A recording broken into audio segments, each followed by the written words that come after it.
പിതാവിൻ്റെയും പുത്രൻ്റെയും പരിശുദ്ധാത്മാവിൻ്റെയും നാമത്തിൽ ആമേൻ. ഇന്ന് ഡിസംബർ മാസം 10-ാം തീയതിയാണ്, ചൊവ്വാഴ്ച. എല്ലാവരും ദൈവം അനുഗ്രഹിക്കട്ടെ എന്ന് ഈ നല്ല പ്രഭാതത്തിൽ ആശംസിക്കുന്നു.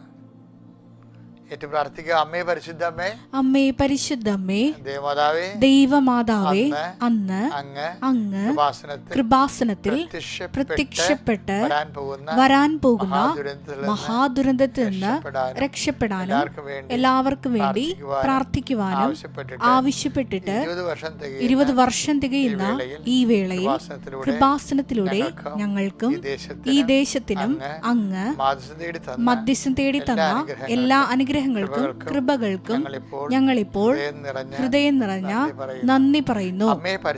അമ്മേ പരിശുദ്ധമ്മേ, ജപമാല മാതാവേ, സകല കൃപാസനം പ്രാർത്ഥനയോടും ചേർത്ത് ഞങ്ങളിപ്പോൾ പ്രാർത്ഥിക്കുന്ന ഈ കുടുംബത്തിന്റെ പ്രത്യേക നിയോഗം പരമക്കളെ,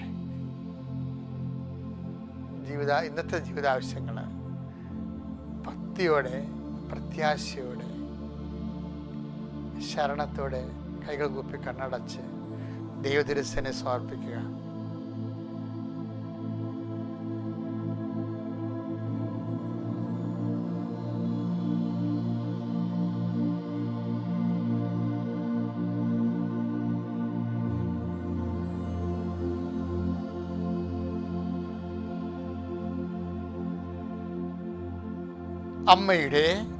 അമ്മയുടെ പ്രത്യക്ഷീകരണത്തിന്റെ ഈ ദ്വാദശക വേളയിൽ ഞങ്ങൾക്ക് സാധിച്ചു വരുവാൻ കനിയണമേ. വിശ്വാസ പ്രമാണം. സർവശക്തനായ പിതാവും ആകാശത്തിന്റെയും ഭൂമിയുടെയും സൃഷ്ടാവുമായ ദൈവത്തിൽ ഞാൻ വിശ്വസിക്കുന്നു. അവിടുത്തെ ഏകപുത്രനും ഞങ്ങളുടെ കർത്താവുമായ ഈശോ മിശിഹായിലും ഞാൻ വിശ്വസിക്കുന്നു. ഈ പുത്രൻ പരിശുദ്ധാത്മാവിനാൽ ഗർഭസ്ഥനായി കന്യകാമറിയത്തിൽ നിന്ന് പിറന്ന് പൊന്തിയോസ് പീലാത്തോസിന്റെ കാലത്ത് പീഡകൾ സഹിച്ച് കുരിശിൽ തറയ്ക്കപ്പെട്ട് മരിച്ച് അടക്കപ്പെട്ട് പാതാളങ്ങളിൽ ഇറങ്ങി മരിച്ചവരുടെ ഇടയിൽ നിന്ന് 3-ാം നാൾ ഉയർത്ത് സ്വർഗത്തിലേക്ക് എഴുന്നള്ളി സർവശക്തിയുള്ള പിതാവായ ദൈവത്തിന്റെ വലതുഭാഗത്തിരിക്കുന്നു. അവിടെ നിന്ന് ജീവിക്കുന്നവരെയും മരിച്ചവരെയും വിധിക്കുവാൻ വരുമെന്നും ഞാൻ വിശ്വസിക്കുന്നു. പരിശുദ്ധാത്മാവിലും ഞാൻ വിശ്വസിക്കുന്നു. വിശുദ്ധ കത്തോലിക്കാ സഭയിലും പുണ്യവാന്മാരുടെ ഐക്യത്തിലും പാപങ്ങളുടെ മോചനത്തിലും ശരീരത്തിന്റെ ഉയർപ്പിലും നിത്യമായ ജീവിതത്തിലും ഞാൻ വിശ്വസിക്കുന്നു. ആമേൻ. സുഖസ്ഥനായ ഞങ്ങളുടെ പിതാവേ, അങ്ങയുടെ നാമം പൂജിതമാകണമേ. അങ്ങയുടെ രാജ്യം വരണമേ. അങ്ങയുടെ തിരുമനസ് സ്വർഗത്തിലെ പോലെ ഭൂമിയിലും ആകണമേ. അന്നു വേണ്ടുന്ന ആഹാരം ഇന്ന് ഞങ്ങൾക്ക് തരണമേ. ഞങ്ങളോട് തെറ്റ് ചെയ്യുന്നവരോട് ഞങ്ങൾ ക്ഷമിക്കുന്നത് പോലെ ഞങ്ങളുടെ തെറ്റുകൾ ഞങ്ങളോടും ക്ഷമിക്കണമേ. ഞങ്ങളെ പ്രലോഭനത്തിൽ ഉൾപ്പെടുത്തരുതേ, തിന്മയിൽ ഞങ്ങൾ രക്ഷിക്കണമേ. ആമേൻ. നന്മ നിറഞ്ഞ മറിയമേ, സ്വസ്തി. കർത്താവ് അങ്ങയുടെ കൂടെ സ്ത്രീകളിൽ അങ്ങ് അനുഗ്രഹിക്കപ്പെട്ടവളാകുന്നു. അങ്ങയുടെ ഉദരത്തിൻ ഫലമായി ഈശോ അനുഗ്രഹിക്കപ്പെട്ടവനാകുന്നു. പരിശുദ്ധ മറിയമേ, തമ്പുരാന്റെ അമ്മേ, പാപികളായ ഞങ്ങൾക്ക് വേണ്ടി ഇപ്പോഴും ഞങ്ങളുടെ മരണസമയത്തും തമ്പുരാനോട് അപേക്ഷിക്കണമേ. ആമേൻ. എൻ്റെ പ്രിയപ്പെട്ടവരെ, അനുദിന അനുഗ്രഹ പ്രാർത്ഥനയാണ്.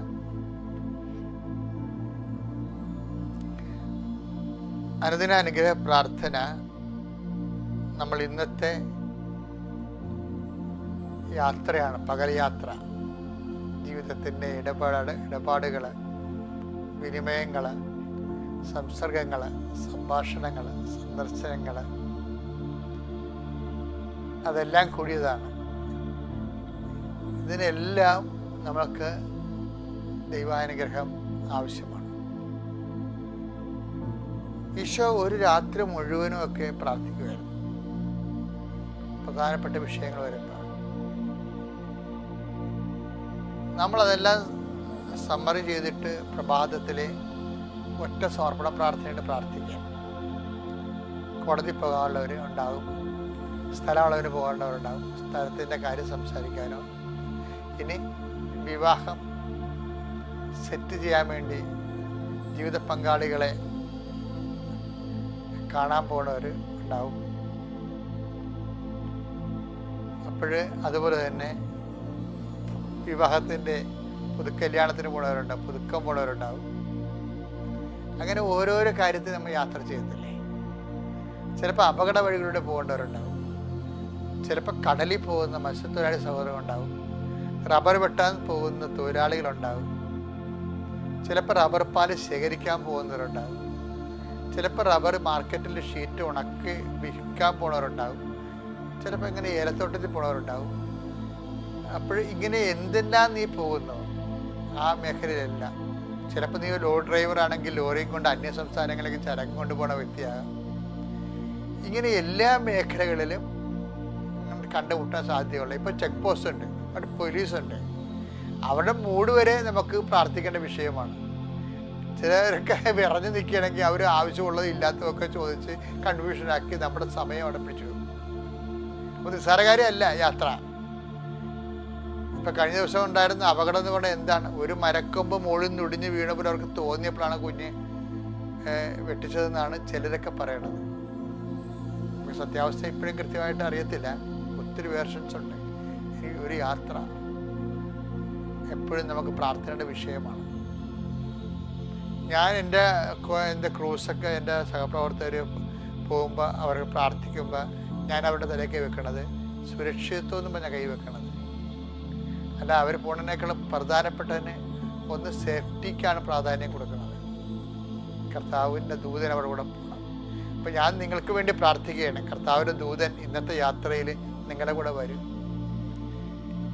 അങ്ങനെ വരുമെന്ന് പറഞ്ഞൊരു ഭംഗി വാക്ക് പറയുകയല്ല, കാര്യം അത് ദൈവത്തിൻ്റെ വാഗ്ദാനമാണ്.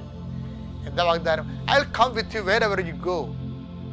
നീ എവിടെ പോയാലും നിന്റെ കൂടെ ഞാൻ വരുമെന്ന്. ഞാൻ നിനക്ക് മുമ്പേ എൻ്റെ ദൂതനെ അയക്കും. കർത്താവ് നമുക്ക് മുമ്പേ ദൂതനെ അയക്കും. അപ്പം ദൈവം തന്നെ വിചാരിച്ചിരിക്കണത് നമുക്ക് പ്രൊട്ടക്ഷൻ ആവശ്യമാണെന്ന്. നമ്മളുടെ ദൗത്യം നിറവേറ്റാൻ നമുക്ക് സഹായം ആവശ്യമാണ്, ദൈവസഹായം ആവശ്യമാണ്. അതുകൊണ്ട് തന്നെ ആ ദൈവത്തെ ആശ്രയിച്ചുകൊണ്ട് പ്രാർത്ഥിക്കണേ. കർത്താവേ, നീ എന്തുമാത്രം കരുതുന്നു ഞങ്ങളെ.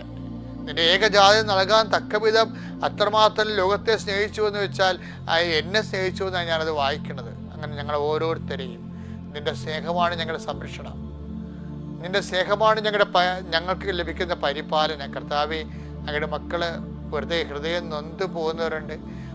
അങ്ങയുടെ മുമ്പിൽ തിരികെത്തിച്ചുകൊണ്ട് രണ്ടു തുള്ളി കണ്ണീരിട്ട് അറിയാതെ കരഞ്ഞു പോയിട്ട് വീട്ടിൽ നിന്ന് ഇറങ്ങി ജോലിക്ക് പോകുന്നവരുണ്ട്. കർത്താവെ, വിവാഹത്തിന് ജീവിത പങ്കാളിയെ കണ്ടെത്താൻ വേണ്ടി പോണവരുണ്ട്. മക്കളില്ലാത്തവർ ആശുപത്രി പോണവരുണ്ട്. പിന്നെ ഗർഭിണിയാണോ എന്നറിയാൻ വേണ്ടി പോണവരുണ്ട്. അതിന് മെഡിക്കൽ സ്റ്റോറിൽ നിന്ന് പേപ്പർ വാങ്ങിക്കാൻ പോണവരുണ്ട്. അവർക്കെല്ലാം ആശയങ്ങളുണ്ടെന്ന് ഈശോയ്ക്ക് അറിയാമല്ലോ. ഓരോരുത്തരും എന്തെല്ലാം ഈ പ്രാവശ്യമെങ്കിലും ഗർഭിണിയായിരിക്കുമോ, കുഞ്ഞുണ്ടാകുമോ, കർത്താവെ എന്നൊക്കെ വിളിച്ചാൽ റിസൾട്ട് നോക്കാൻ പോണവരില്ലേ. അപ്പം അങ്ങനെ ഓരോരോ സമയത്ത് കർത്താവിനോട് അവർ പറയും, കർത്താവേ, എൻ്റെ ഇന്ന് പഠനകാലത്ത് കുറച്ച് അബദ്ധം സംഭവിച്ചു പോയി, പരീക്ഷ അതുകൊണ്ട് വേണ്ടവർ എഴുതാൻ ഒത്തില്ല, എനിക്ക് അവസരം തന്ന അടുത്ത ടേംസിൽ ഞാൻ നല്ലവണ്ണം പഠിച്ചോളാം എന്നൊക്കെ പറഞ്ഞുകൊണ്ട് ദൈവത്തോട് പട്ടാങ്ങി പറഞ്ഞിട്ട് പോണവരില്ലേ. സ്ഥലം കാണാൻ പോകുന്നവർ, സ്ഥലം വിൽക്കാൻ പോണവർ, രജിസ്റ്റർ ചെയ്യാൻ പോകുന്നവർ, കേസിന് പോണവർ വരെ ഉണ്ട് നീതിക്ക് വേണ്ടി. അങ്ങനെ എല്ലാ യാത്രക്കാരെയും കർത്താവെ സമർപ്പിച്ച് പ്രാർത്ഥിക്കുന്നു. കടകമ്പോളങ്ങൾ ചെയ്യാൻ വേണ്ടി പോകുന്നവർ, കടയിൽ സാധനങ്ങൾ ഹോൾസെയിലായിട്ട് വാങ്ങി വെച്ച് വിൽക്കാൻ പോകുന്നവർ, അങ്ങനെ ഓരോരോ കടകൾ, ജീവിതമാർഗം തുടങ്ങാൻ പോകുന്നവരുണ്ട്. ബ്യൂട്ടി പാർലർ വരെ തുടങ്ങാൻ പോകുന്ന മനുഷ്യരുണ്ട്. ബ്യൂട്ടി പാർലറിൽ കച്ചവടമില്ല, ബിസിനസ് ഇല്ലാത്തതിൻ്റെ പേര് വേദനിക്കുന്നവരുണ്ട്. അങ്ങനെ എന്തെല്ലാം തരം മനുഷ്യരാണ് കർത്താവ്. കുഞ്ഞുങ്ങളെ പോറ്റാൻ വേണ്ടി ഓരോരോ മാർഗം. കുഞ്ഞുങ്ങളെ പോറ്റാൻ മുലയിൽ പാലില്ലാത്ത മാതാപിതാക്കൾ അമ്മമാരുണ്ട് വേദനിച്ചിട്ട്. അവർക്ക് അവരെന്തെല്ലാം ഭക്ഷണം കഴിച്ചിട്ട് പറയണ ഭക്ഷണം എല്ലാവരും കഴിക്കുന്നുണ്ട്, പക്ഷെ മുലയിൽ പാലില്ല. അപ്പോൾ അവസാനം വിഷമിച്ച് ചെറുസവരൊക്കെ എൻ്റെ അടുത്ത് വരും, അച്ഛാ ഒന്ന് പ്രാർത്ഥിക്കണേ അച്ഛാ, എന്താണെന്ന് അറിയത്തില്ലെന്ന് പറയും. ഇത്തിരി ഉടമ്പടി തൈലം മേടിച്ചു കൊണ്ടുപോയി പെരട്ടി വെക്കുവരും. കാര്യം എന്താണ്? ലോകത്ത് എത്ര നമ്മൾ ശാസ്ത്രം മാറുന്നാലും നമ്മുടെ അടിസ്ഥാന ആവശ്യങ്ങൾ ദൈവം തന്നെയാണുള്ളത്. അങ്ങനെ അത് വിചാരിക്കുന്നവരാണ് ദൈവവിശ്വാസത്തോട് നിലനിൽക്കുന്നതിൻ്റെ കാരണം അതാണ്. കാര്യം മനുഷ്യൻ്റെ അടിസ്ഥാന ആവശ്യങ്ങളെ, ഭൗതികമായ കുറച്ച് കാര്യങ്ങളെ ഭൗതികമായിട്ട് കൈകാര്യം ചെയ്യാനല്ലാതെ മറ്റു സംവിധാനങ്ങൾക്കൊന്നും പറ്റണില്ല. ദൈവത്തിൻ്റെ സ്പേസ് എപ്പോഴും വേക്കൻ്റാണ്. അതുകൊണ്ട് തന്നെ എൻ്റെ സഹോദരങ്ങൾക്ക് എനിക്ക് മനസ്സിലായിരിക്കുന്നത്, എല്ലാ ജീവിത മണ്ഡലങ്ങളിലും എല്ലാവരുടെയുമായിട്ടുള്ള കുറേ പ്രശ്നങ്ങളുണ്ട് അവരുടേതായിട്ടുള്ള. അപ്പം അതുകൊണ്ട് തന്നെ ആ മേഖലകളെല്ലാം അവർക്ക് വീഞ്ഞില്ലെന്ന് അമ്മ പറയുമ്പോൾ സമാധാനമില്ല, വഴിയില്ല, വീടില്ല, ഇല്ലായ്മക്കാരെ എല്ലാം അഡ്രസ്സ് ചെയ്യുന്നതാണ് അമ്മ. എന്താണ് ഇല്ലാത്തതെന്ന് വെച്ച് കഴിഞ്ഞാൽ അത് അമ്മയാണ്. അതിൻ്റെ കൈകാര്യങ്ങൾക്ക് വേണ്ടി ദൈവം നിശ്ചയിച്ചിരിക്കുന്നത് സ്വർഗീയ സംവിധാനം. അമ്മേ, പരിശുദ്ധമ്മേ, ദേവമാതാവേ, ഇല്ലായ്മക്കാർ ഒരു തരത്തിലുള്ള പലതരത്തിലുള്ള ഇല്ലായ്മക്കാർ ജീവിതത്തിലുണ്ട്. സമാധാനം, സന്തോഷമില്ലാത്ത, ഒറ്റപ്പെട്ടു പോയവർ, അങ്ങനെ പല വിഷയങ്ങളിൽ വീടില്ലാത്ത, വഴിയില്ലാത്തവർ, എല്ലാവരെയും നീ ശ്രദ്ധിച്ച് പ്രാർത്ഥിക്കുന്നു. സുഖമില്ലാത്തവരുണ്ട് ഈശോയെ, മനസ്സിനും ശരീരത്തിനും.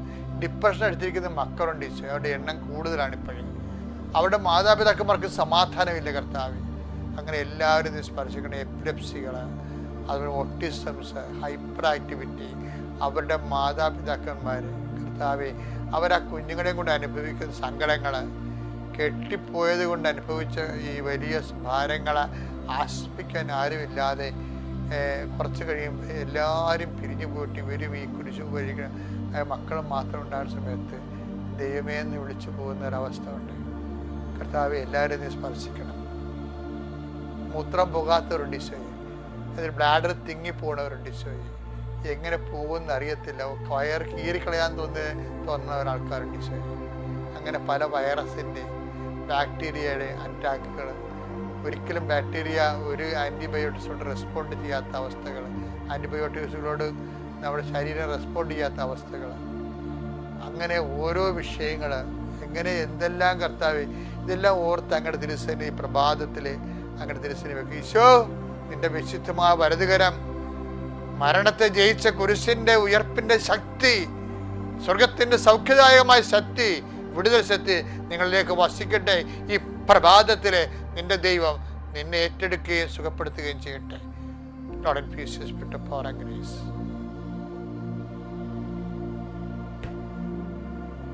നമ്മളിത് വായിക്കുന്നത് വിശുദ്ധ ലൂക്കായുടെ സുവിശേഷം 21, 26, 27.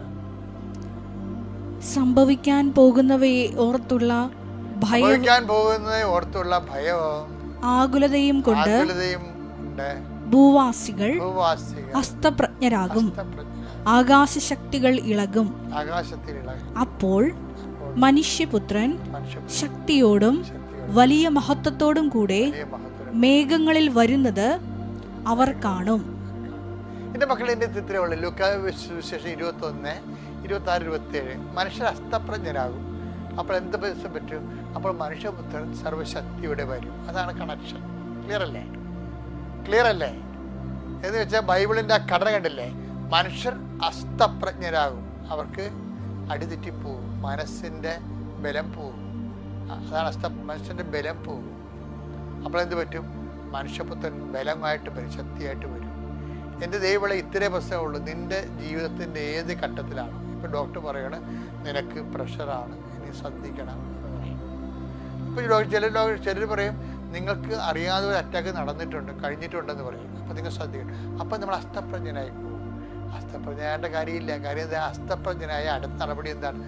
കർത്താവിൻ്റെ ശക്തി നമ്മളിലേക്ക് വരും. അപ്പോൾ നമ്മുടെ ബലം പോയാൽ അതിൻ്റെ അർത്ഥം ബലം എന്നേക്കാട്ട് പോയെന്നല്ല. നമ്മുടെ ബലം പോയാൽ കർത്താവ് നമ്മളെ ബലപ്പെടുത്താൻ പോകുന്നു എന്നേ അർത്ഥം. ഇപ്പം ജപ്തിയാണെന്ന് പറയുമ്പോൾ അസ്തപ്രജ്ഞനായി പോകും. പക്ഷേ എന്താ? കർത്താവിന് വഴിയുണ്ടേ. നമ്മൾ പ്രാർത്ഥിക്കുന്നു, കർത്താവ് പുതിയ വഴി തരുന്നു, നമ്മൾ ഡെലിവർ ആകുന്നു. എന്തുമാത്രം സുവിശേഷത്തിലാണ്. ഇന്നലെ 2.5 കോടി കടമുണ്ടായിരുന്നൊരു കാനഡക്കാരൻ സാക്ഷ്യം പറഞ്ഞപ്പോഴേ ഉടമ്പടി എടുത്തു കഴിഞ്ഞപ്പോൾ അയാൾക്ക് അത് 33 ലക്ഷമായിട്ട് കുറഞ്ഞു. അപ്പോൾ എനിക്ക് ആദ്യം അസ്തപ്രജ്ഞനായി, പിന്നെ എന്ത് പറ്റി? അനന്തരം മനുഷ്യപുത്രൻ സർവശക്തിയോടെ വരുന്നു. അപ്പോൾ ഓരോ അസ്തപ്രജ്ഞരും ദൈവത്തിൻ്റെ ശക്തി നമുക്ക് ലഭിക്കാനുള്ള ദൈവപരിപാലനയുടെ ഭാഗമായിട്ടാണ്. അപ്പോൾ നീ പതറേണ്ട കാര്യമില്ല. നീ പ്രാർത്ഥിച്ചുകൊണ്ട് അതിനെ അഭിമുഖീകരിക്കുക. കർത്താവ് ശക്തിപ്പെടുത്തട്ടെ. Lord, infuse your spirit.